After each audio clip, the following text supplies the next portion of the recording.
আমি আজকে দেখাবো চলতি কারেন্টের উপরে কিভাবে কাজ করতে হয়। কারেন্ট বন্ধ করতে হবে না, রানিং কারেন্টের উপরে কাজ করতে হবে। হ্যালো গাইস, দেখুন এখানে কারেন্ট আছে, কারেন্টটা জ্বলতেছে, এই যে জ্বলতেছে, ঠিক আছে। এখন আমি এই পজিটিভের কাজ করব, তখন যদি আমি এটা পজিটিভটা এইভাবে ধরি, এই যে ধরলাম, ঠিক আছে, কিন্তু আমাকে শক করতেছে না, অর্থাৎ আমার কোনো আর্থিং বা নেগেটিভ স্পর্শ করে নাই। এখন যদি আমার শরীরে কোনো টেস্টার ধরে তাহলে লাইট জ্বলবে।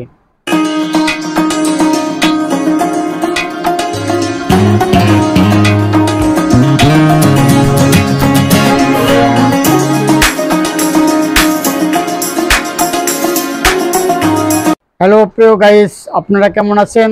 আশা রাখি ভালো আছেন। আমি আজকে দেখাবো চলতি কারেন্টের উপরে কিভাবে কাজ করতে হয়।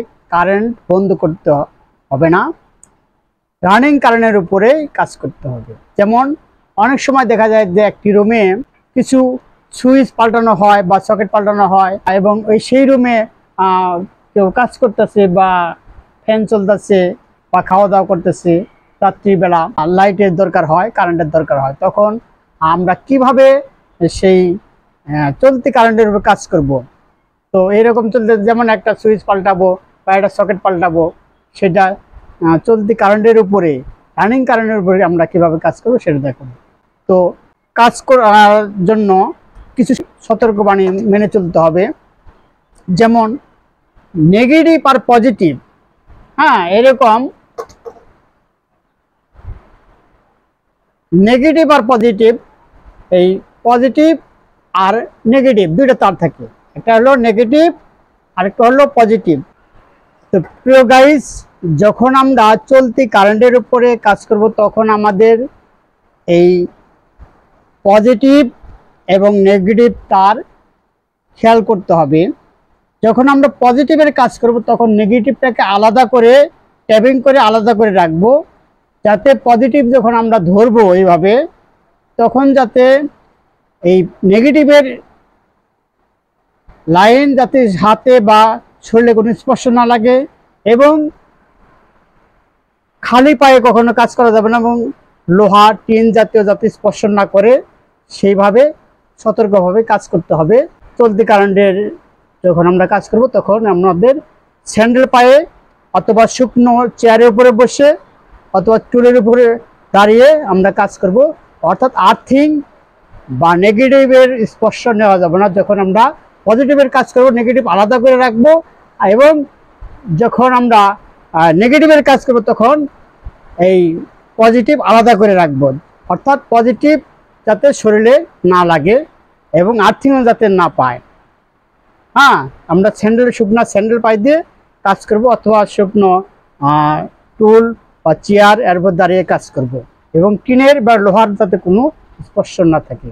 তাহলে যেমন আমরা কাজ করব কি, যেমন এই যে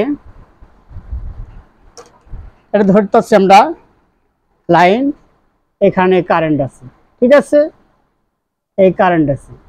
এখন আমরা এই যে দেখা যায় যে কারেন্ট আছে,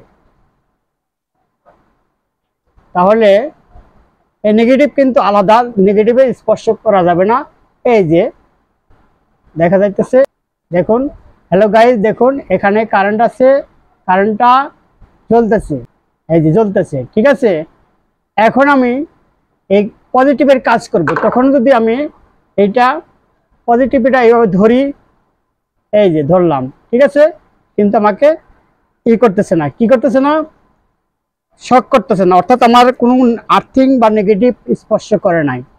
এখন যদি আমার শরীরে এই কোনো টেস্টার ধরে তাহলে করবে লাইট জ্বলবে, ঠিক আছে। যাই হোক, এইভাবে আমরা কাজ করব।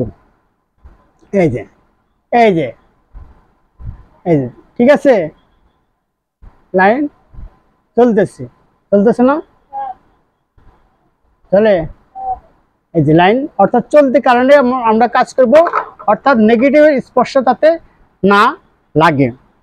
এইভাবে আমরা এই যে জ্বলতেছে, ঠিক আছে, এইভাবে আমরা চলতি কারেন্টের উপরে কাজ করব, অর্থাৎ পজিটিভে যখন কাজ করব তখন নেগেটিভ আলাদা করে রাখবো, আলাদা, যাতে শরীরে না লাগে। এবং নেগেটিভে যখন কাজ করবো তখন পজিটিভ আলাদা করতে হবে। অর্থাৎ নেগেটিভের কাজ করলে তখন পজিটিভ পাই, তাহলে শরীরে শক পাবে এবং মারা যেতেও পারে। ঠিক আছে, তো এইভাবে চলতি কারেন্টের উপরে আমরা কাজ করব। যেমন এই সুইচগুলো পাল্টাতে তখন আমরা এই যে পজিটিভের আছে, এই পজিটিভ লাইন, আর ধরলাম এটা সকেটের নেগেটিভ, তখন নেগেটিভ যাতে শরীরে স্পর্শ না লাগে কোথাও, সেইভাবে আমরা এই কি করব, সকেট বা সুইচ পাল্টাবো। তাহলে প্রিয় গাইস, আপনারা বুঝতে পারছেন যে কিভাবে চলতি কারেন্টের উপরে আমরা কাজ করব।